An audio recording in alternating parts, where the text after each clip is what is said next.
വാപ്പയെ സൂക്ഷിക്കാം, ഉമ്മയെ പേടിക്കാം, ജ്യേഷ്ഠനെ പേടിക്കാം, നാട്ടുകാരെ പേടിക്കാം. അല്ല മോനെ, മദീനയുടെ പ്രാന്തപ്രദേശത്തുകൂടെ പ്രവിശാലമായ മരുഭൂമിയിലൂടെ മലകൾക്കിടയിലൂടെ നടന്നു പോകുന്ന യാത്രയിൽ കൊച്ചുമോനെ, ഞാൻ നിനക്ക് ചില കാര്യം പഠിപ്പിച്ചു തരാമെന്ന് 6-7 വയസ്സുള്ള ഒരു മോനോട്, അത് തന്റെ മൂത്താപ്പയുടെ മകനായ ഹബീബിന്റെ കസിനായ മഹാനായ ഇബ്നു അബ്ബാസ് റളിയല്ലാഹു അൻഹുവിനോട് എന്തൊരു മനോഹരം! ബി മൈൻഡ്ഫുൾ ഓഫ് അല്ലാഹ്, അല്ലാഹു വിൽ പ്രൊട്ടക്ട് യു. അല്ലാഹുവിനെ സംബന്ധിച്ച് ബോധം ഉണ്ടാവണം മോനെ, അല്ലാഹു നിന്നെ സംരക്ഷിക്കും. അല്ലാഹുവിനെ പറ്റി ബോധം വേണം. അല്ലാഹു കാണുന്നു, റബ്ബന്റെ കൂടെയുണ്ട്, അല്ലാഹുവിന്റെ അരികത്തുണ്ട് എന്ന് മറക്കല്ല മോനെ. യഹ്ഫളുക, നിന്റെ സ്കൂൾ ബസ്സിലും നിന്റെ യാത്രയിലും നിന്റെ ക്ലാസ് റൂമിലും നീ വീട്ടിലേക്ക് തിരിച്ചു വരുമ്പോഴും വീട്ടിൽ നിന്ന് സ്കൂളിലേക്ക് പോകുമ്പോഴും ജോലിക്ക് പോകുന്ന ചെറുപ്പക്കാർ, നിങ്ങൾ ജോലിക്ക് പോകുമ്പോൾ തിരിച്ചു വരുമ്പോൾ യാത്രയില് വീട്ടിലിരിക്കുമ്പോൾ നാട്ടിലിരിക്കുമ്പോൾ അല്ലാഹു നിങ്ങളെ സംരക്ഷിക്കും.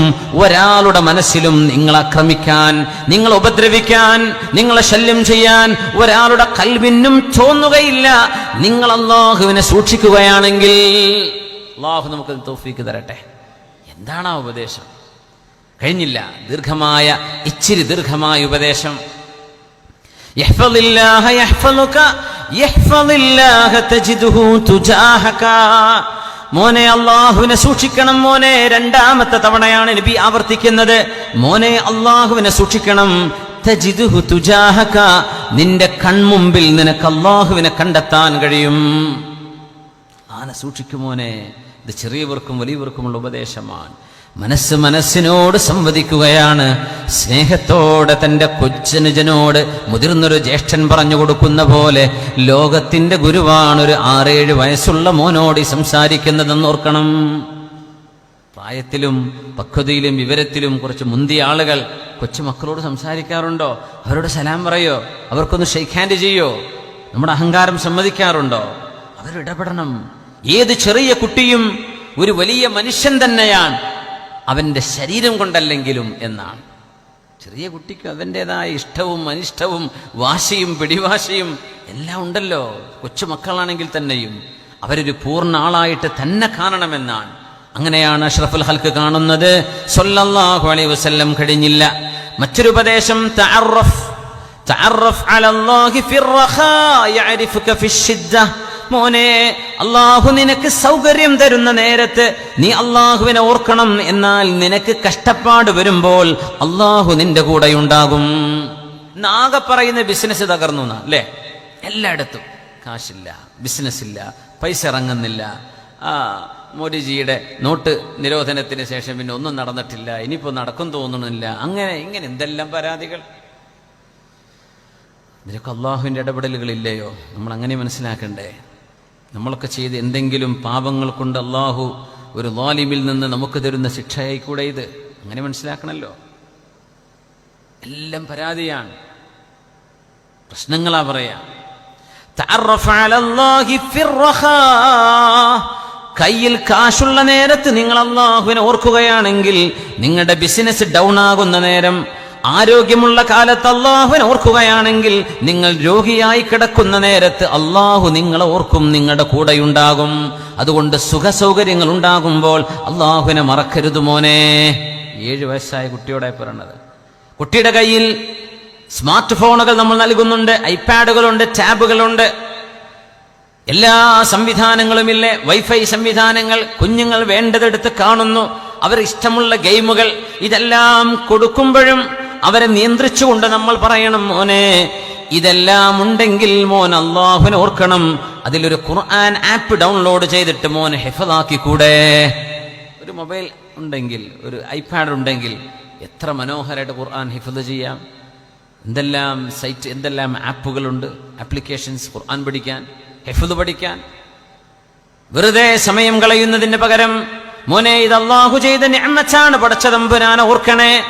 കുറച്ചുനേരം ഇത് ഇൽമ് പഠിക്കാൻ വേണ്ടി ചെലവഴിക്കണം. കുറച്ചുനേരം നിന്റെ കളിയോ നിന്റെ ടൈം പാസിന് നീ പഠിക്കുന്നതോ മറ്റോ എന്തോ ആകട്ടെ, അള്ളാഹു ഇഷ്ടപ്പെടുന്നത് നമുക്ക് അനുവദിച്ചു കൊടുക്കാൻ കഴിയൂ. എന്നാൽ കുറച്ചുനേരം ഇതിന് ശുക്റായിട്ട് മോനെ അള്ളാഹുവിനെ ഓർക്കണം.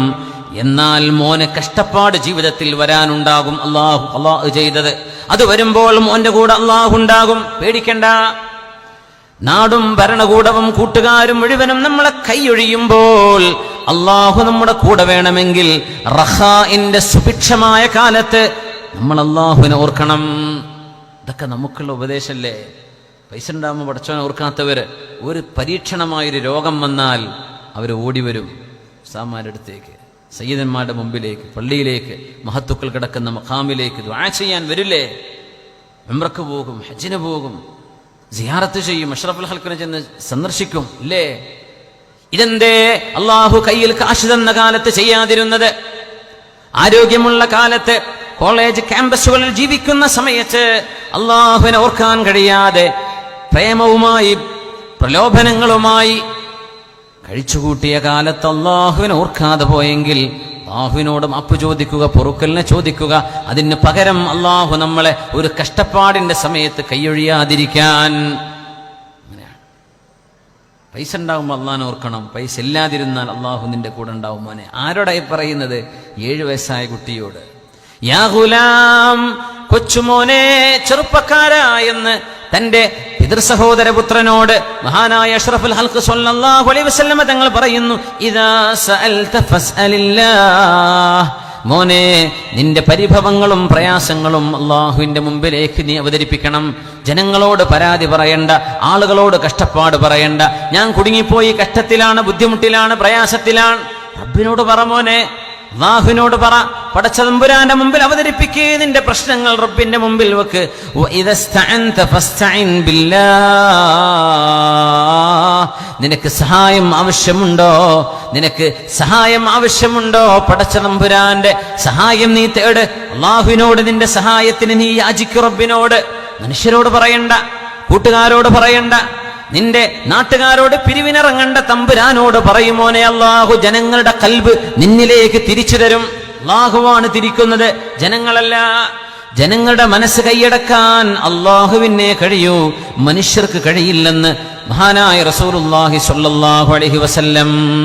ഇമാം ബുഖാരി തങ്ങൾ അർറിഖ്ഖതു മിനല്ലാഹ് എന്ന് പറഞ്ഞൊരു ബാബിട്ടിട്ടുണ്ട്. അള്ളാഹുവാണ് മനസ്സിനെ കൈകാര്യം ചെയ്യുന്നത് എന്ന ഹദീത്ത് കൊണ്ടുവന്നിട്ട്